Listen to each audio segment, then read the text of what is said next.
কুষ্টিয়ার খোকসায় চলমান খাল খনন প্রকল্পে হামলা ও দুটি অগ্নিসংযোগের ঘটনা ঘটেছে। দুর্বৃত্তদের হামলায় দুটি চলন্ত এক্সকেভেটরে ক্ষতিগ্রস্ত হওয়ার পাশাপাশি 5 জন শ্রমিক আহত হয়েছে বলে জানা গেছে। জানা যায়, গত 16 এপ্রিল খোকসা মোড়াগাছা এলাকায় খাল খননের 2500 মিটার খাল খননের উদ্বোধন করেন আইনমন্ত্রী। প্রকল্পটির কাজ প্রায় শেষ পর্যায়ে। গত গভীর রাতে হেলিপোর্ট এলাকায় একদল মুখোশধারী দুর্বৃত্তরা তাদের উপর এই হামলা চালায়। প্রত্যক্ষদর্শী ও সংশ্লিষ্ট সূত্রে জানা গেছে, গভীর রাতে অস্ত্রধারী দুর্বৃত্তরা দুটি চলন্ত এক্সকেভেটর থামিয়ে চালকসহ 5 জন কর্মীকে মারধর করে। পরে তারা এক্সকেভেটরের ব্যাটারি খুলে নিয়ে যায়। এ ঘটনা পরিদর্শন করতে আসেন কুষ্টিয়ার ত্রাণ ও পুনর্বাসন কর্মকর্তা রেজিবুল ইসলাম। সে সময় তিনি বলেন, এটা আপনারা জানেন যে মাননীয় প্রধানমন্ত্রীর প্রতিশ্রুত খাল খনন সারা দেশব্যাপী খাল খনন কর্মসূচির আওতায় আমাদের এই মোড়াগাছা খালেও কাজ গত 16 মার্চ আনুষ্ঠানিকভাবে শুরু হয়েছে। সেই কাজে চলমান আপনারা প্র্যাকটিক্যালি দেখতে পাচ্ছেন, কাজ চলমান আছে। আমরা বিগত নিয়মিত মনিটরিং হচ্ছে, আমাদের সাথে প্রকল্প বাস্তবায়ন কর্মকর্তা রয়েছে। গতকাল রাত্রে আমরা জানি কে বা কারা বা দুর্বৃত্তরা এটা কোনো কারণ ছাড়াই এটা গাড়িতে আগুন দিয়ে তারা যারা এখানে নাইট গার্ড এবং যারা ড্রাইভার হিসেবে ছিল তাদের মারধর করে ব্যাটারি খুলে নিয়ে গেছে, এটা আমরা জানতে পারি। এ বিষয়ে সংশ্লিষ্ট থানাকে অবহিত করা হয়েছে। ফায়ার সার্ভিস এসে আগুন নিভানোর কাজ করছে। পরবর্তী আইনি পদক্ষেপ এর জন্য জানা হচ্ছে। এটা কখন মনে করবেন আপনার পুরো নামটা? আমার নাম মোহাম্মদ রেজিবুল ইসলাম, জেলা ত্রাণ ও পুনর্বাসন কর্মকর্তা, কুষ্টিয়া। আচ্ছা, আগুনটা কখন দিয়েছে আপনাকে এই বিষয়ে কিছু জানেন কিনা? আনুমানিক রাত 12:30টার দিকে মুখোশধারী এক দল তারাই সন্ত্রাসী হামলা চালায়। এ বিষয়ে তিনি যা বললেন, আসলে এই কাজটা আমরা 16 তারিখে প্রথম উদ্বোধন করি, শুরু করি কাজটা। আমাদের আইনমন্ত্রী মহোদয় আসেন এখানে, আপনারা সবাই দেখেছেন কাজটা উদ্বোধন করতে।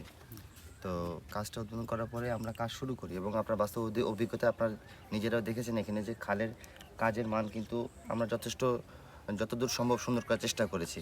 এবং এখানে কোনো এলাকার লোকের সাথে বা কারো জমি জমার সাথে কিন্তু আমাদের কোনো বিরোধিতা নেই, এখানে ছিলও না।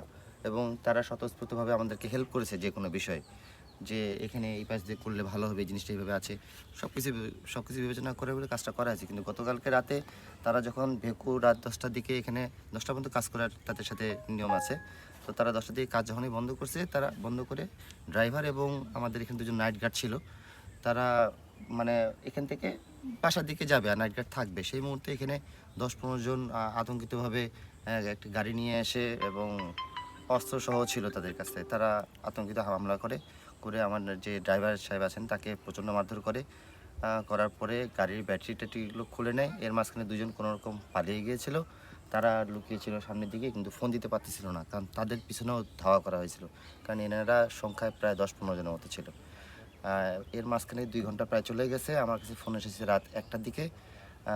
আমি তাৎক্ষণিক থানাকে অবহিত করি এবং থানা থেকে ফোর্স এখানে আসে এবং ততক্ষণে এখানে গাড়িতে আগুন দিয়ে দেওয়া হয়েছিল এবং ফায়ার সার্ভিস এসে আগুন নিভাইছে, কিন্তু দুটো গাড়ি একদম জ্বলে ছাই হয়ে গেছে। এটা কি কারণে হতে পারে? রাজনৈতিক কোনো প্রতিহিংসা না, বা এখানে কোনো অরাজকতা, কি মনে করছেন, বা নাশকতা আপনারা কি মনে করতেছেন? না, এই ধরনের কোনো রাজনৈতিক প্রতিহিংসা বা এই ধরনের কোনো কিছু এখানে ছিল না, কারণ এখানে রাজনৈতিক অবস্থা কিন্তু সবাই আমাদেরকে কাজের ক্ষেত্রে অনেক উৎসাহ দিচ্ছে এবং কাজের ক্ষেত্রে তারা কিন্তু এগিয়ে আসছে। আপনারা এর আগেও ডিসি স্যার যখন এসেছিলেন তখনই কিন্তু রাজনৈতিক দল কাজের মান নিয়েও কিন্তু তারা বলেছে যে এবং খুব সুন্দর হয়েছে। এবং কুষ্টিয়া বা আপনারা নিজেরা দেখলে বুঝতে পারবেন যে কাজের মান যদি খারাপ হতো তাহলে এলাকাবাসী থেকেই একটা ক্লেম আসতো, সেই ধরনের কিন্তু কোনো কিছু আসেনি। কিন্তু ভালো কাজ করার পরও এখানে আমরা একটা প্রতিহিংসার শিকার হয়ে গেলাম, যেখানে দুটি ভেকু, এটা কিন্তু 2-1 টাকার জিনিস না, এটা রাষ্ট্রেরও ক্ষতি, আমাদের কাজেরও ক্ষতি। এখন এই কাজটা উঠাতে গেলে কেউ যে সাহস নিয়ে আমার কাজটাতে আগাবে সেটা কিন্তু সম্ভব হয়ে উঠবে না আমার জন্য। ধন্যবাদ। যারা আহত হয়েছে তারা এখন কোথায় আছে? আহত বলতে তাদেরকে হাতে এবং পায়ে মেরেছিল, ওদেরকে তো মেইনলি হচ্ছে মার বলতে যে একদম ছেঁড়াছাটা মার তা না, তাদেরকে মারছে, মারার পরে তাদেরকে বেঁধে রেখে গাড়ি থেকে ব্যাটারি খুলে ওদেরকে দূরে নিয়ে যায়, ফেলে দিয়ে গাড়িতে আগুন দিয়ে চলে গেছে। আপনার কাউকে চিনতে পারছেন? না, তারা সবাই মুখে কাপড় বাঁধা ছিল, চেনার মতো তাদের কোনো অবস্থা ছিল না। যে আপনার পরিচয়?